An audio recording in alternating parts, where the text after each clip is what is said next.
नमस्कार दोस्तों, आप सभी का स्वागत है अन्नपूर्णा क्लासेज में। 17 और 18 जून को आपके राजस्थान कंप्यूटर टीचर बोल दीजिए, राजस्थान कंप्यूटर अनुदेशक बोल दीजिए, एग्ज़ाम होने वाला है आपका। और लगभग 3 महीने आपके पास अभी बचे हुए हैं। और मुझे पता है कि लगभग 90% से भी ज़्यादा स्टूडेंट ऐसे होंगे जिन्होंने अभी तक किताब उठाकर नहीं देखी होगी, या फिर जो दूसरे एग्ज़ाम की प्रिपरेशन कर रहे हैं उन्होंने इसकी तरफ देखा भी नहीं है। तो लास्ट 90 डेज़ में आपकी क्या प्लानिंग हो सकती है और क्या स्ट्रेटजी आपकी होनी चाहिए जिससे आप कम से कम 130 नंबर तो आप इजीली स्कोर कर पाओगे। और जितना मैं बता रहा हूँ अगर आपने उतना भी कर लिया तो मैं दावे के साथ आपको कह सकता हूँ कि 130 प्लस आप आराम से पहुँचोगे और एक सीट आपकी फिक्स होगी। लेकिन ये 90 दिन आपको डेडिकेटेड होकर देने ही पड़ेंगे। 90 डेज हैं, आपको डेडिकेटेड होकर देने ही पड़ेंगे। अगर आप अब चूकते हो तो फिर आपको चांसेस नहीं मिलेगा, फिर आपके तीर में तुक्के वाली बात हो जाएगी 2 महीने 1 महीने में। लेकिन 3 महीने इनफ होते हैं किसी भी एग्जाम को क्रैक करने के लिए। तो मैं आपको टॉपिक वाइज यहाँ बताने वाला हूँ कि आपकी इंपॉर्टेंट टॉपिक क्या है, आपको क्या पढ़ना चाहिए, क्या छोड़ना चाहिए और आपका ज़्यादा फोकस किस तरफ होना चाहिए, उस पर आज हम चर्चा करेंगे। तो देखो, सीधी सी बात है, हम बात करते हैं पेपर 1। ठीक है, पेपर 1 आपके कितना 100 मार्क्स का होने वाला है और पेपर 2 भी आपका 100 मार्क्स का होने वाला है। तो दोनों पर हम डिस्कस करेंगे कि आपको किधर फोकस करना चाहिए और किधर फोकस थोड़ा कम करना चाहिए। एक चीज़ और ध्यान रखना, दोनों में आपको कितना 40 और 40 नंबर लाना कंपलसरी है। अगर आप जनरल से हैं, ईडब्ल्यूएस से हैं, ओबीसी से हैं और एमबीसी से हैं। अगर आप एसटी एससी से हैं, ठीक है, अगर आप एसटी या फिर एससी कैटेगरी से हैं तो फिर आप 35 आपको ये लाना कंपलसरी है। तो ये चीज़ भी आप ध्यान रखिएगा। अब हमारा टारगेट जो है वो कितना है 130 प्लस। तो अब ये 130 प्लस को आप कैसे तोड़ सकते हो, या तो 65 दोनों में लाएं, ठीक है, या तो 65 दोनों में लाना, या फिर एक में 70 लाओ और एक में 60 लाने की कोशिश करो, तो 130 तक आप पहुँचते हो। तो आप पे डिपेंड करता है कि आपका कौन सा एरिया स्ट्रॉन्ग है। सीधी सी बात है, अगर आप पीजीडीसीए से बिलोंग करते हैं तो जाहिर सी बात है आपका कंप्यूटर वाला पोर्शन स्ट्रॉन्ग नहीं होगा। तो पार्ट 1 में जितने ज़्यादा से ज़्यादा नंबर आप लाने की कोशिश करिए। और अगर आप कंप्यूटर वाले बैकग्राउंड से हैं, मतलब अगर आपने बीटेक कर रखा है, आपने बीएससी कर रखा है, आपने बीसीए कर रखा है, तो फिर आप थोड़ा पार्ट 2 पर ज़्यादा फोकस दीजिएगा और पार्ट 1 पर थोड़ा इसमें इतना करिएगा कि आपके 60 नंबर आ जाए। और इस पार्ट 1 में 60 नंबर लाना मैं कह रहा हूँ बिल्कुल ईजी है, कोई टफ नहीं है, बिल्कुल ईजी टारगेट है। कैसे बताने वाला हूँ, देखो आप सब टेक्निकल बैकग्राउंड से बिलोंग करते हो तो जाहिर सी बात है मैथ्स और रीजनिंग में आपको कोई दिक्कत होनी नहीं चाहिए। और जहाँ तक 100 नंबर का पूरा मार्क्स पेपर आने वाला है पार्ट 1, तो मान के चलिए कि 30 मार्क्स के लगभग आपके मैथ्स और रीजनिंग दोनों आने वाली है। ठीक है, अब मैथ्स और रीजनिंग थोड़ा अलग अलग मैं आपको बता देता हूँ। ठीक है, टॉपिक वाइज ही डिस्कस करते हैं ताकि आपको भी थोड़ा इसमें सही रहेगा कि आपका तैयारी कैसी करनी है। तो देखो, मैथ्स और रीजनिंग जो ये सेकंड नंबर वाला टॉपिक है ना आपका, इसके अंदर देखो एक तो है logical reasoning, analytical ability, decision making, problem solving, general mental ability. ये तो हो गए आपके तीनों रीजनिंग के टॉपिक। तो रीजनिंग में आपको सब कुछ पढ़ना, आपका यहाँ कुछ भी नहीं छूटना चाहिए। और किस बुक से पढ़ना चाहिए, तो रामनिवास माथुरिया की रीजनिंग वाली बुक है। एक टॉपिक उठाइए, उसके 20-25 या ज़्यादा से ज़्यादा आप 50 क्वेश्चन आप उसके प्रैक्टिस कर लीजिए, इनफ है। इससे ज़्यादा आपको प्रैक्टिस करने की जरूरत नहीं है, रीजनिंग आपकी कंप्लीट हो जाएगी। रामनिवास माथुरिया जो राजस्थान में उसी से क्वेश्चन आते हैं, रामनिवास माथुरिया जो रीजनिंग की बुक है वो कर लीजिएगा, इनफ है। उसके बाद आती है मैथ्स में दिक्कत आ रही है बच्चों को कि सर एक्चुअली मैथ्स में आएगा क्या। तो मैथ्स में मैं बता देता हूँ पूरा का पूरा नंबर सिस्टम। ठीक है, एक तो आपको नंबर सिस्टम पढ़ना है और एक आपको क्या पढ़ना है, एक आपको डीआई पढ़ना है। अब डीआई में कंफ्यूज हो रहा है तो डीआई में कुछ नहीं करना आपको। डीआई में आपकी जो बैंक में आती है, एसएससी में आती है, रेलवे में जो डीआई के क्वेश्चन आते हैं, आपको ग्राफ दे दिया जाएगा। ठीक है, एक ग्राफ दे दिया जाएगा या चार्ट दे दिया जाएगा या फिर स्क्वायर के रूप में आपको डाटा दे दिया जाएगा। एक वृत्त के अंदर डाटा दे दिया जाएगा कि 30% ये है, 40% ये है, 50% ये है, या फिर कोई भी आपको दे दिया जाएगा, उस पर बेस आपके क्वेश्चंस रहेंगे। तो डीआई सिंपल सी चीज़ है, ज़्यादा आपको हार्ड एंड फास्ट वाली जरूरत नहीं है। आप इसका भी अगर आप डीआई के बारे में मैं बताऊं तो ये भी आप रामनिवास माथुरिया बुक से कर सकते हैं। ठीक है, नंबर सिस्टम आपको मिल जाएगा और डीआई वाला आपको डीआई नाम से नहीं मिलेगा, लेकिन ग्राफ और सारणियन करके रामनिवास माथुरिया बुक में जो टॉपिक दे रखा 39 चैप्टर है, 39 नंबर चैप्टर है, ग्राफ एंड सारणियन, मतलब ग्राफ एंड टेबुलेशन। तो वो आप चीज़ वहाँ से एकदम परफेक्टली कर सकते हैं। तो ये भी आपके हो गई। तो लगभग आपका टारगेट होना चाहिए कि यहाँ 30 में से कम 26 से 28 नंबर आपके आने चाहिए, अगर आप इधर 70 का टारगेट रख रहे हैं तो। ठीक है, होप ये चीज़ आपके यहाँ क्लियर हुई होगी कि यहाँ आपको इतना नंबर तो स्कोर करना ही है। ये हो गई आपके मैथ्स और रीजनिंग की बात। अब आते हैं आपके हम, देखो ये आपका टोटल, जहाँ तक मुझे लग रहा है ना, ये वाला जो टॉपिक है आपका रीजनिंग और मैथ्स ये वाला आपके 30 मार्क्स का आएगा और लगभग आना भी चाहिए। 5 नंबर ऊपर या नीचे हो सकता है, उसको थोड़ा थोड़ा साइड में रख के चलिएगा। अब जो फर्स्ट वाला टॉपिक आता है आपके, जिसके अंदर क्या है, आर्ट एंड कल्चर राजस्थान का, हिस्ट्री भी राजस्थान की, ज्योग्राफी भी राजस्थान की, जनरल साइंस आपके राजस्थान इंडिया का कुछ नहीं, जनरल साइंस होता है, और करंट अफेयर्स ऑफ राजस्थान मतलब राजस्थान का करंट अफेयर्स।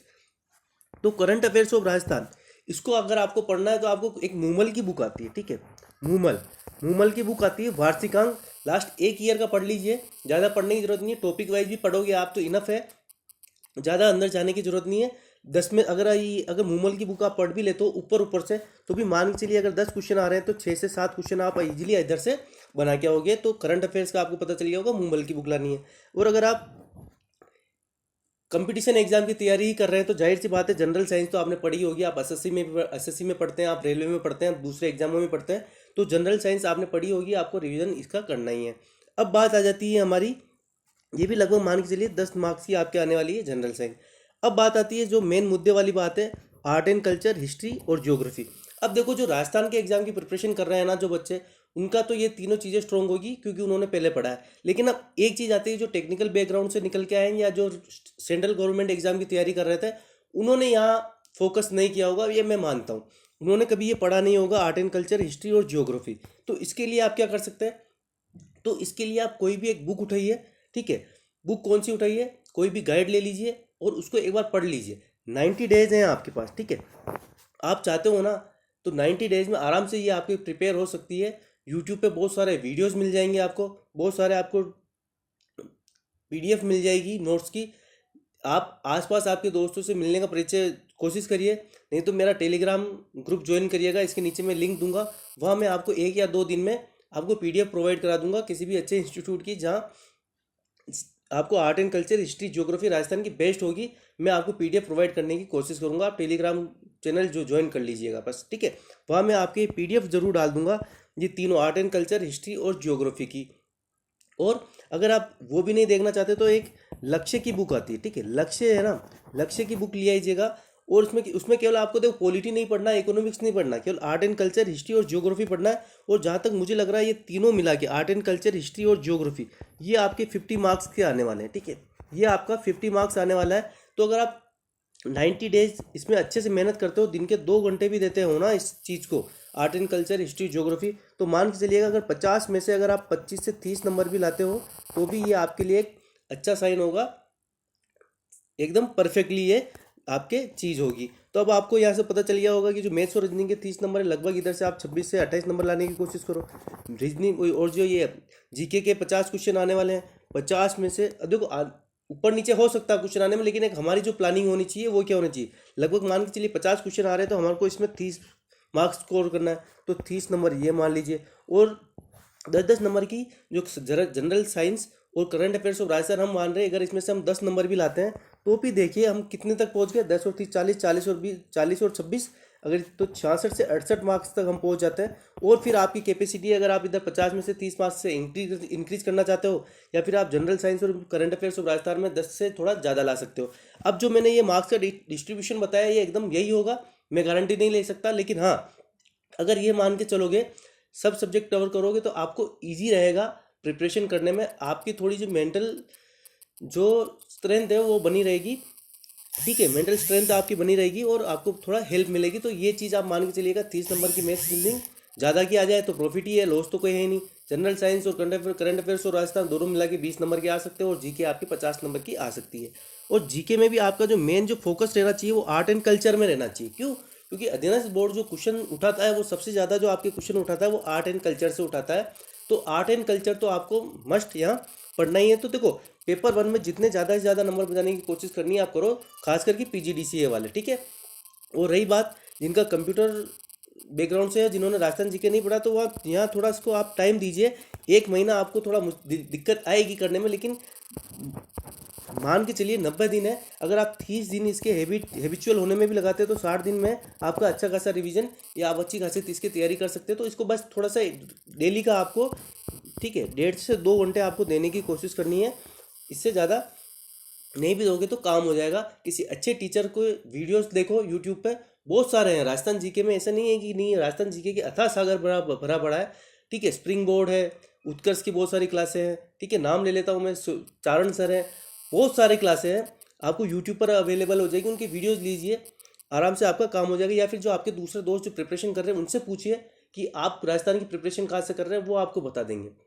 और जहाँ तक मुझे नोट्स इधर कोशिश करूँगा नोट्स मिलते हैं तो मैं नोट्स आपके प्रोवाइड करवा दूंगा अपने टेलीग्राम ग्रुप पे, ठीक है।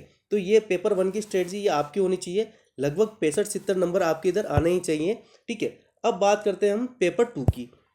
अब देखो पेपर टू भी आपका क्या आने वाला है, पेपर 2 में भी आपके ये भी 100 मार्क्स का आने वाला है, और इधर भी आपके कंपलसरी 40 और 35 मार्क्स रहेंगे। 40 किसके लिए, जनरल, ईडब्ल्यूएस, ओबीसी, एमबीसी, और 35 आपके एसटी और एससी के लिए आपके इतने मार्क्स लाना कंपलसरी होगा, ये आपको पता होना चाहिए। अब एक चीज़ देखना, पेपर 2 के अंदर स्कोर क्या करना है, पेडागोजी और मेंटल एबिलिटी। मेंटल एबिलिटी इधर भी दे रखी है, जो आपके रीजनिंग का पार्ट है, तो ये दोनों मान के चलिएगा 20 नंबर का आपके आने वाले हैं, ठीक है। ये दोनों जो है ये मान के चलिएगा 20 मार्क्स आपके आ रहे हैं। तो पेडागोजी आपको पढ़नी है। अब ये कहाँ से पढ़नी मैं बता रहा हूँ, ठीक है।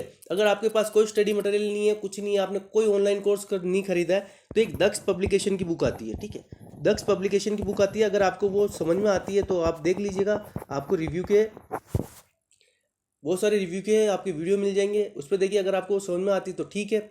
मुझे वो पर्सनली वो बुक अच्छी लगी, इसलिए रिकमेंड कर रहा हूँ। दक्ष पब्लिकेशन की बुक लाइए, उसमें आपको पेडागोजी मिल जाएगी, और रीजनिंग तो जाहिर सी बात, आप पेपर 1 की तैयारी कर रहे हैं तो उधर तो दक्ष पब्लिकेशन की तैयारी, दक्ष पब्लिकेशन की जो बुक है वो लेके आइए, सब कुछ मिलेगा।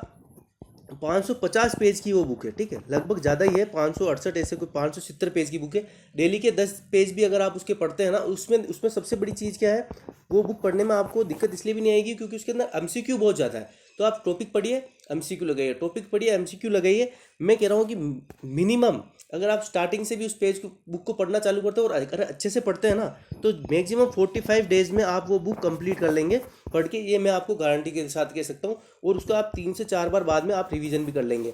और सीधी सी बात है, यहाँ किस टॉपिक पर आपको फोकस करना चाहिए, यहाँ आपके देखो मैं बता देता हूँ आपको जो फोकस करना है वो किस पे करना है। एक तो fundamental of computer, data processing, जो आप पहले पढ़ भी चुके होंगे, MS Word, Excel, PowerPoint, Access, ये आपको पढ़ना है। प्रोग्रामिंग फंडामेंटल छोड़ना चाहते हो तो छोड़ देना। फिर डीएसए आप पे डिपेंड करता है, ठीक है। तो मेन जो, और एक मैं अभी आपको इधर ही बता देता हूँ, देखो ये लगभग ये आपके दोनों टॉपिक है, ये 20 नंबर के मान के चलिए, पेडागोजी और मेंटल एबिलिटी, ठीक है। तो 20 नंबर ये, इसके अलावा डीबीएमएस आपको पढ़ना है, ठीक है। और देखिए, अब मैं इस पर ज़्यादा मैं जोर भी नहीं दूंगा क्योंकि मुझे पता है कि इसमें बहुत सारे कमेंट आएंगे कि ये छोड़ेंगे, वो पढ़ेंगे। जैसा आपको कंफर्टेबल लगता है, मैं बुक बता रहा हूँ आपको, दक्ष पब्लिकेशन की बुक अगर आप लाना चाहते हैं तो ले आइए। और 560-70 पेज की बुक है, मैं कह रहा हूँ इजीली 45 डेज में आप इसको कवर कर देंगे। और जो टॉपिक मैं आपको बता रहा हूँ वो देख लीजिएगा, अगर आपने पहले अगर एग्जाम की तैयारी करी है तो वो टॉपिक आप इजीली पढ़ सकते हैं, उसमें आपको कोई रॉकेट साइंस नहीं है। जो टॉपिक मैं बता देता हूँ, फंडामेंटल और कंप्यूटर आप इजीली इसको पढ़ सकते हैं, थ्योरेटिकल पूरा पोर्शन है।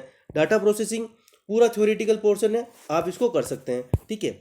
और देखिएगा, एक आपका कम्युनिकेशन एंड नेटवर्क कंसेप्ट, ये भी थ्योरेटिकल है पूरा, आप इसको कर सकते हैं। नेटवर्क सिक्योरिटी ये भी आप अच्छे से कर सकते हैं। डीबीएमएस थोड़ा समझने की ज़रूरत है, लेकिन इजी टॉपिक है, डीबीएमएस आप आराम से कर लेंगे। हाँ, लेकिन ये जो टॉपिक है दोनों सी एक तो प्रोग्रामिंग फंडामेंटल और डीएसए, यहाँ थोड़ा आपको समझने की ज़रूरत पड़ेगी। तो इसकी भी अगर आप, चलो ठीक है, जो आपको यूट्यूब पे जो अवेलेबल है वो उसके लिंक मैं आपको प्रोवाइड करवा दूंगा मेरे टेलीग्राम चैनल पर, तो टेलीग्राम चैनल ज्वाइन कर लीजिएगा। जो मेरे पास अवेलेबल है, मैं जहाँ से मुझे पसंद आए उन टीचर्स के मैं लिंक प्रोवाइड करवा दूंगा, प्लेलिस्ट का लिंक आपको दे दूंगा मेरे टेलीग्राम चैनल पर, वहाँ पर जाके आप देख सकते हैं, ठीक है। मैं भी स्टूडेंट हूँ तो ऐसा कुछ नहीं है कि मैं किसी दूसरे को उठा के, लिंक मैं दे दूंगा, पढ़िएगा उन्हीं के चैनल पर, ठीक है। तो इसके मैं आपको डीएसए का लिंक दे दूंगा और प्रोग्रामिंग फंडामेंटल दोनों के लिंक दे दूंगा। आप वहाँ जाके उन टीचर्स की वो जो है वीडियोस हैं आप वहाँ देख सकते हैं, और वहाँ आपको बहुत हेल्पफुल मिलेगी, ठीक है। डीबीएमएस का भी मैं दे दूंगा, एक तो प्रोग्रामिंग फंडामेंटल, डीएसए और डीबीएमएस, ये तीनों के जो लिंक है मैं आपको प्रोवाइड करवा दूंगा, ठीक है। किस पे, मेरे टेलीग्राम चैनल पर नीचे टेलीग्राम का लिंक दिया हुआ है, वहाँ जाके आप इसको ईजिली देख सकते हैं। तो वही चीज़ है, अगर आप दक्ष पब्लिकेशन में कह रहा हूँ कि आप और कुछ मत देखो, अगर दक्ष पब्लिकेशन की भी अगर बुक भी आप पढ़ते हो और अगर वहाँ समझ में नहीं आता तो यूट्यूब पर बहुत सारा चैनल है। जैसे दक्ष पब्लिकेशन में आपने कोई टॉपिक उठाया, आपको समझ नहीं आ रहा, ठीक है, यूट्यूब पर उसको सर्च मारा, बहुत सारे वीडियोज निकल के आएंगे, वहाँ से वो समझिए उस वर्ड का मीनिंग क्या कहना चाह रहा है, वो एक्चुअली में वो चीज़ प्रोसेस होता क्या है उसको समझिए, वापस बुक पर आइए। तो दक्ष पब्लिकेशन की अगर बुक भी अगर आप 2 से 3 बार आराम से निकाल लेते हैं ना, तो मेरा मानना है आप 60 से 70 नंबर आराम से आप कवर कर सकते हैं आपके पेपर 2 में भी। तो होप ये चीज़ आपके लिए क्लियर हुई होगी। और जितना डाटा मैं आपको दे सकता हूँ, जितना मैं लिंक आपको दे सकता हूँ प्लेलिस्ट के, ठीक है, डीएसए की प्लेलिस्ट मैं आपको दे दूंगा जो यूट्यूब पर फ्री अवेलेबल है किसी टीचर्स की, वो दे दूंगा। प्रोग्रामिंग फंडामेंटल के मैं आपको वीडियो के लिंक दे दूंगा, आप वहाँ पे जाके देख सकते हैं, ठीक है। और जितने जितने हैं मेरे पास मैं सब कुछ आपको दे दूंगा, लेकिन वो चीज़ आप तभी देखिए जब आपको बुक से समझ में नहीं आ रहा हो। बाकी सीधी सी बात है, दक्ष पब्लिकेशन की बुक है, आप लाइए। अगर दक्ष पब्लिकेशन की बुक भी आपको समझ में नहीं आई तो किसी और पब्लिकेशन की लाइए, लेकिन कम से कम एक बुक लाके, ऐसा नहीं हो 2-3 बुकें लाके घर पे इकट्ठी कर दो। दक्ष की लाओ, सिखवाल की लाओ, किसी की भी लाओ, ठीक है, मुक्ता मैडम की बुक है वो लाओ, आप टीएन शर्मा सर की बुक है वो लाओ, लेकिन कोई भी बुक लाओ, कोई भी बुक लाओ, लेकिन उसको कंप्लीट पढ़ो, ठीक है। बुकों में कोई अलग चीज़ नहीं दे रही, सब में कॉपी पेस्ट है। तो कोई भी बुक लाओ, लेकिन क्या करो, उसको कंप्लीट उसको पढ़ो, एक बुक से दूसरे बुक पर स्किप मत करो, ठीक है। ऐसा नहीं एक बुक कंप्लीट करो उसके बाद दूसरी बुक लाओ, और कोशिश करो कि 130 प्लस नंबर आपके आए हैं। तो होप ये चीज़ आपकी थोड़ी क्लियर हुई होगी दिमाग में कि आपको क्या पढ़ना है और क्या नहीं पढ़ना है। और जो आपको इसमें सबसे ज़्यादा दिक्कत आने वाली है प्रोग्रामिंग फंडामेंटल और डीएसए, दो जो टॉपिक मुझे लगते हैं ना जो सबसे हार्ड टॉपिक है आपके, प्रोग्रामिंग फंडामेंटल और डीएसए, ये चीज़ें हैं, इस पर आपको फोकस देना पड़ेगा। लेकिन मेरा मानना ये है कि इन दोनों टॉपिक को टच करने से पहले दूसरे टॉपिक कंप्लीट करिएगा, नहीं तो आपका यही मोरल डाउन हो जाएगा, ठीक है। ये दोनों टॉपिक आप तभी टच करिएगा जब आपके दूसरे सारे टॉपिक आपके कवर हो चुके हों और आपको कॉन्फिडेंस फुल आ चुका हो, तब ये जाके दोनों टॉपिक छूना। कंप्यूटर बैकग्राउंड से बिलोंग करते हो तो जाहिर सी बात है आप इसमें बहुत बेस्ट होंगे, लेकिन पीजीडीसीए या ऐसे बैकग्राउंड से आप बिलोंग करते हो जहाँ आपने पढ़ के नहीं आए हों ये चीज़ें, तो थोड़ा सा स्किप करना जब तक आप दूसरा टॉपिक कंप्लीट ना करो। तो होप ये वीडियो आपके लिए हेल्पफुल साबित रहा होगा। और टेलीग्राम ग्रुप पर मैं आपको जितना भी डाटा है सब प्रोवाइड करने की कोशिश कर रहा हूँ, तो आप टेलीग्राम ग्रुप ज्वाइन करिएगा, मैं आपको वहाँ ये सभी वीडियोज़ के लिंक वहाँ प्रोवाइड कर दूंगा। तो होप ये वीडियो आपके लिए हेल्पफुल साबित रहा होगा। तो मिलते हैं नेक्स्ट वीडियो में, तब तक के लिए धन्यवाद।